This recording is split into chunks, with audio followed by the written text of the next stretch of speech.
Hello, citizens of YouTube land. Hey. We're changing up a bit. I'm doing the intro. It's your president and your VP back once again with another video.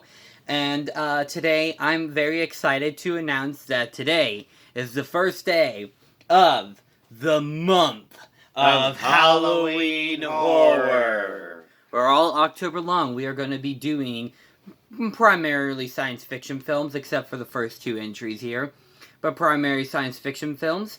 And today we are going to get started off with one of my all-time favorite movies of all time. Shows you how excited I am for it and how much I love this film. It is Scooby-Doo on Zombie Island. Premiered on, what was it, September 25th? September 22nd, My mistake. 1998. So September 22nd, 1998, it features the voice talents of Frank Welker, Scott Innes, Billy West, B.J. Ward, Kate something. It's the Mary voice, Kay Bergman. Yeah, Mary Kate Bergman, Mark Hamill, and a whole bunch of others. It has an all-star cast. It also brought back some of the original cast members from the original show of Scooby-Doo, Where Are You? And for those of you who might care, it holds an 88% on Rotten Tomatoes. Which is one of the only times where I do agree and do disagree with them, because it should have 100%, but at least it's passing. Yeah. Anyways, so the film opens up with this castle and it's lightning and stuff, and you can already tell the animation's top notch. Like this was during the time when Scooby-Doo was in the zone. I'm telling you. The movie features animation of the cell shade style, which is a complete departure from most Scooby-Doo movies, in that we have darker shades of colored, more blacks and blues. Yeah, think of Batman the Animated Series, for an example, and basically just put the Scooby-Doo characters in that animation style, and boom, you have Scooby-Doo on Zombie Island. And I would say that the animation is there's more straight lines to it, which makes it pop off of the screen a little more. So we open up with this castle. It's panning through. We're seeing all this. The credits are rolling, and then boom, you see the title, Scooby-Doo on Zombie Island. This was also the first film that featured real supernatural villains instead of just a man in the mask, because at this time Scooby-Doo was kind of declining. Well, to be fair though, guys, for those of you out there, yes, it is the first supernatural real type event. However, you could point back to Scooby-Doo and the 13 Ghosts, the 13 Ghosts of Scooby-Doo, and you could also point to Scooby-Doo and the Ghoul School, and you could also point to The Reluctant Werewolf. But these films did not feature the other cast members. It was more of Scooby and Shaggy, and dare I say it, Scrappy-Doo. No, we don't speak of him anymore. We do. He is part of despite the best efforts of people, Scrappy-Doo, while annoying, is still a character that was in the Scooby-Doo universe. So it needs to be talked about once in a while. Alright, whatever. Alright, continue. So, anyways, so they're basically solving this mystery. It's the green mold monster dude. And, we get the Scooby-Doo theme song performed by the band Sky Cycle. They do a majority of the songs in the film. Of course, you have more of the orchestraic song pieces when there's like other events happening than when it's not just the lyrics. But yeah, it's really cool. So you have the classic Scooby-Doo theme with a little bit of more of a rock edge to it, and I really enjoy that. Actually, it's really cool. So yeah, they're doing their thing and stuff. And then it turns out that the character or whatever that they were chasing and stuff, turns out he was just a person scaring off people because he had a counterfeiting agency, or he was counterfeiting money. And because it's always a man in a mask, isn't it, guys? Every single one of these Scooby-Doo movies and TV shows, episodes, it's always a man in a mask. Except this one, which we'll get to later in a bit. So then it turns out that Daphne was actually telling the story on a talk show thing, and it's really cool, and it kind of reminds me of like Oprah or I something think like that's that. what they were going I think for. that's what it was a parody of, and we're going to get more into that later of like more obvious parodies with Scooby-Doo and the Witch's Ghost. By the way, I just spoiled what the next one's going to be, but who cares? It's fun. And yeah, so you get that, and Fred, Daphne misses all of her friends, and it's almost her birthday, and Fred, he's thinking, he's like, I have an idea. And so then we see Scooby and Shaggy working at an airport. Oh my goodness. We see them working at an airport, and Scooby-Doo's working there to sniff out contraband and stuff. And of course, we think it's like illegal drugs and stuff, but really, it's just contraband food. Is what they're looking for. They proceed to then eat all the contraband. The entire room worth of contraband. And their guts are like out to here, guys. I don't know how it's possible, but it's cartoon physics. And it's a pretty hilarious scene. It is. It's really funny. And then their boss walks in. He's like, "You ate all the contraband. You're fired." In that exact voice too. Conveniently, as soon as this happens, they get a phone call from Fred asking them to come to Daphne's birthday party and all this. And they say, yeah, as a matter of fact, we're free up. They don't mention the fact they got fired or nothing. And so they're just like, who cares? Yep. We're fired. We're going to go do what we're going to go do now. Not even going to bother to look for another job. Yeah. Which, guys, I do have to admit this. After watching countless Scooby-Doo episodes and movies and whatnot, I'll be the one to ask this question. How do they get the money to do all this? Is this ever explained? It's never explained to me. I've never seen it. Maybe you guys in the comment section can tell us how in the world they're able to go all the way around the world solving mysteries and whatnot and never seem to have any money whatsoever to be able to do so. So the people, they actually get hired by the people to investigate and solve the mysteries, and that's how they're able to do all the stuff that they do. And but they never show no kind of like secretary. Dad, you're thinking too much about it. Okay, Okay. It's supposed to be Scooby-Doo. You're not supposed to overthink about it.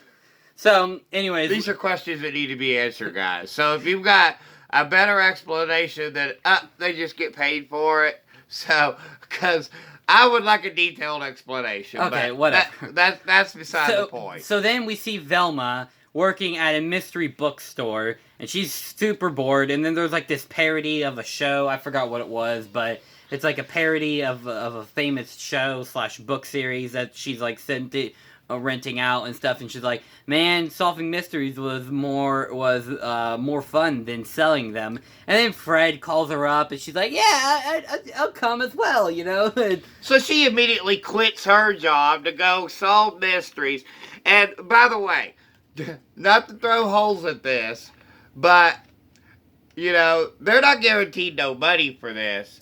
They just gave up their jobs, they got fired, and then Velma just ups and quits.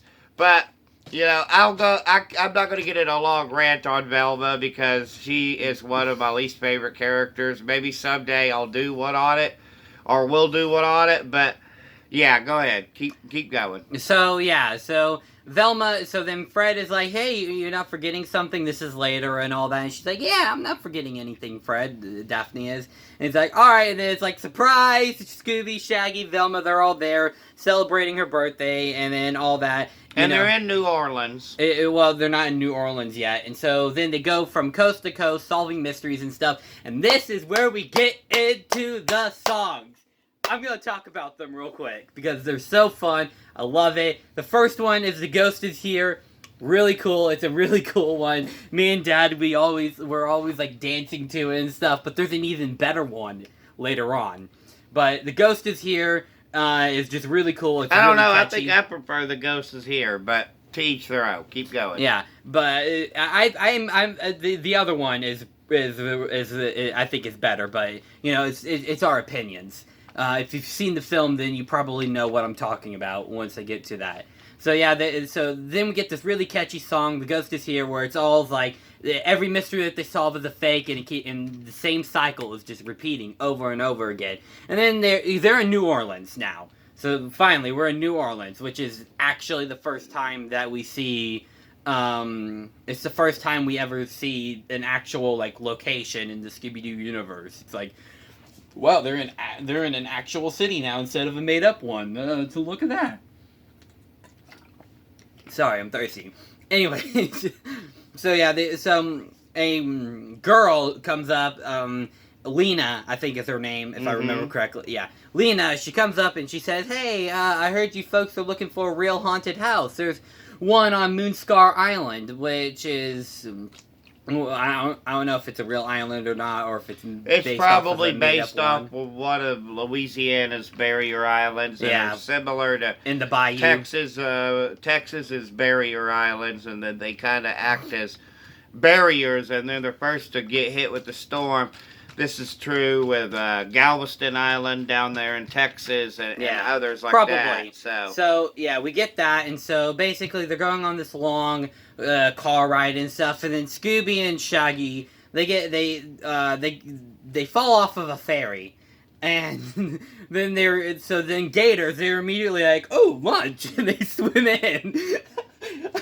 I should probably mention that. The Gators are immediately like, "Ooh, lunch," and they start swimming in, and Shaggy and Scooby, they're like, "Ah!" And so then we get this really cool scene where they're chasing and getting chased and stuff. In the midst of all this, when they start to unravel the mystery, we get a few red herrings, of course, such as the creepy gardener, and of course, his name is who he was going to talk about, the boat captain that rescues Shaggy and Scooby from the Gators. I should mention he's voiced by the talented Mark Hamill. He is. So this all continues, guys, and we get introduced later to zombie cat people. Which wait, no, not yet. We should first talk about some of the other plot points. So yeah, they reach the house and stuff. And then Scooby sees a bunch of cats, and he's a dog, and so he starts running after them and stuff. It's really funny, actually. You get a lot of slapstick humor involved. Well, I'm trying to breeze through this a little more, and then then we meet Miss Samoa, I think is her name, and all that, and we get all that and stuff. And then Scooby and Shaggy, they're like hanging out and stuff, and they're running to a hole, and I should mention this movie's rated PG, and this was back when PG actually meant something, and it was the first Scooby-Doo movie to be rated PG, and I'm about to talk about why. So they run into this hole, and then Scooby and then like this green thing comes down, and then we see Captain Moonscar. He comes out of this whole thing. He's a skeleton, and then you see his transformation, and you see like the skin starting to come down and stuff. And this is probably really terrifying for a child. And it's like, this is PG when PG meant something. It's pretty dark. And parents were actually like, then there's one part where Fred is trying to prove that one of the zombie people has a mask on. So he starts like pulling on the head, and then he's like, "You're not pulling hard enough," because Daphne was trying to do the same thing, and then he rips the head off of the zombie. He's like, "It's real!" And so they start playing hot potato with the zombie's head, and then they chuck it back at the zombie's body. It's like, holy crap, they actually just did that. So they need the people to come there because they're feeding on their souls or their life essence or something in order to get immortality. And so then we get to the best song afterwards, which is the song "It's Terror Time." My goodness, I love this song. It's super cool. The song is very catchy. Even Dad agrees with me on this one. It is very catchy. So they continue, guys, and they need, like I said, they need to steal the soul or the life essence in order to achieve immortality. So you're spoiling. You're not getting. You're not talking about how they get to that point. You need to talk about that. So it turns out that Lena and Miss Samoa and Jock, the ferry driver, I should mention that his name is Jock, but they're it turns out that they're cat people. And we're like, how this happened? Who were on the island, and they had formed a plantation, and then Moonscar had come and like subjugated them and enslaved them. And it forced their people into the bayou where they get eaten by alligators. Scooby-Doo! Yeah. That happened. And so then they turn to their cat god to enact vengeance, and they do. But it turns out that by enacting their cat god, they get their cat god's power, and in order to keep their immortality, they have to suck the souls out of people. And so basically, they're saying that they're going to suck the souls out of the mystery gang. It's sort of like Sleepwalkers, which is another crazy, weird movie by Stephen King, where it's vampires that are sucking the life force out of people. No, Dad, and they cat can people. shapeshift. No, they're not cat people, because the cats are actually... No, they're werecats. No, son. They are actually afraid of the cats. I know, but they're werecats. They may be werecats, but they're actually vampires. Okay. So... So they're werecat vampires. Yes, they're werecat vampires. Okay, we may get into that one at a later date, guys. Okay. It's a weird one, too. It's good, but it's strange. Keep going. So, yeah, so they reveal all this and stuff, and Scooby and Shaggy, they come and they do their hijinks and stuff. And then the zombies come up, and then they start attacking the cat people. And then, like, you see the cat people, there's, like, smoke coming off of them and stuff, and they're, like, in pain and stuff. And it turns out that the moon dial had moved out of the way where they had to suck the life force out of people.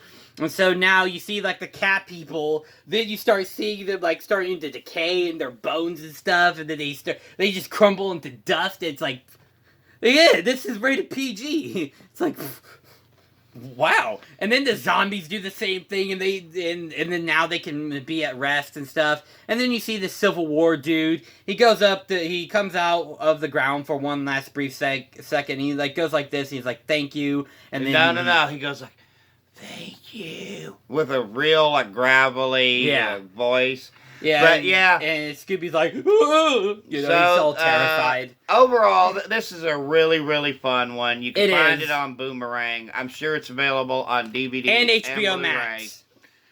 And you, like I said, check it out. It's definitely worth a watch. If you've never seen it before, definitely check it out. But hey, parents, definitely screen this one ahead of time. If you've got real young children, it might not be such a good watch for them, as this is the film that actually got them to have to tone down the violence in the movie that we're going to talk about next time. The Witch's Ghost. And they actually had to tone down the terrifying bits. So what they did to, like, get the movie to still be terrifying is they put all the comedy in the first 2/3, and then they had the terrifying stuff in the last third, which is in the Witch's Ghost. So anyways, guys, like I was saying, this is definitely worth a watch. And as we said, parents screen it ahead of time, because for younger children, 5, 6, 7 years old, it might be too scary. But if you grew up with this movie, definitely check it out. Again, 5 out of 5. What say you? A 5 out of 5 as well. We're in a rare agreement this time. It's because it's just such a good film. But of course, if you've seen Scooby-Doo on Zombie Island and you think that it was the worst Scooby-Doo movie, well, you're wrong, because it's Return to Zombie Island. Yeah, it might be. But hey, just remember, it's just our opinion.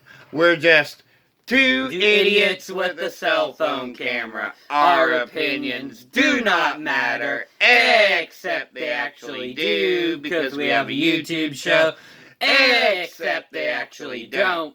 So, having said all that, guys, we'll see you next time for the next edition of the month of Halloween Horror, where it will be Scooby-Doo and the Witch's Ghost. So, until next time, there is just one more thing to say, and that is peace and love from Denny and Son. Bye!